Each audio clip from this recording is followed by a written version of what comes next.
सोलापूर शहरातील जुना घरकुल येथील सागर चौक येथे एकलदेवी घर ते अंकम घर पर्यंत नळाला दूषित पाणी पुरवठा संदर्भात तक्रारी येत होते। त्या भागातील पाण्याची पाईपलाईन तपासणी केल्यानंतर त्या ठिकाणी दूषित पाणी पुरवठा होत होता। ते आढळून आल्याने आयुक्त डॉक्टर सचिन ओंबासे यांनी तत्काळ त्या तक्रारीची दखल घेत त्वरित नवीन पाईपलाईन टाकण्यासंदर्भात 5 लाख निधी मंजूर करून दिले।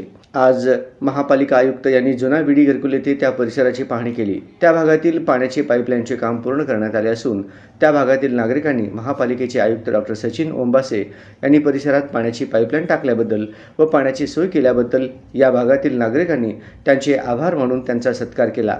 यावेळी नियंत्रण अधिकारी तथा मुख्य लेखाधिकारी रत्नराज जवळगेकर, विभागीय अधिकारी रऊफ सरखाजी, कनिष्ठ अभियंता मधुसूदन पवार, प्रवीण चाका, पांडुरंग एमुल, अनिल घेणे, मधुकर उरुट व भागातील सर्व नागरिक उपस्थित होते।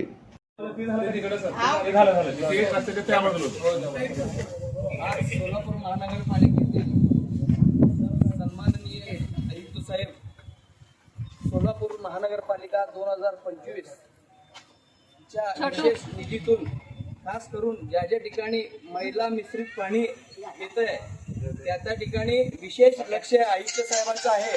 म्हणून पहिल्यांदा आयुक्त साहेबांचा विडी घरकुल भागातील नागरिकांच्या वतीने मनापासून आम्ही धन्यवाद व्यक्त करतो। अत्यंत काळं पाणी या ठिकाणी येत होतं, ते ओळखून ताबडतोब संबंधितांना आदेश दिला की या ठिकाणी लवकरात लवकर पाणी व्हायला पाहिजे, जेणेकरून या विडी घरकुल भागातील कष्टकरी वर्ग विडीवर काम करत जगतात, त्यांना चांगलं शुद्ध पाणी द्यावं असं त्यांचं एक तळमळ होतं। त्यांनी आज या ठिकाणी एक चांगलं पिण्याची पाईपलाईन करून दिले, त्याबद्दल विडी घरकुल नागरिकांच्या वतीने त्यांचा या ठिकाणी सन्मान करतात। आदरणीय सचिनजी ओंबाजी साहेबांचा सत्कार सतीश पुला यांनी करतील।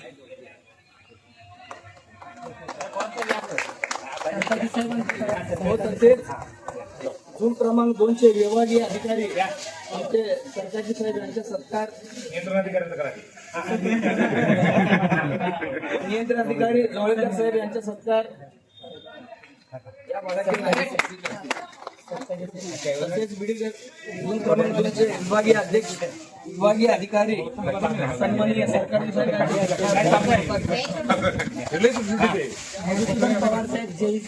या भागातील आमचे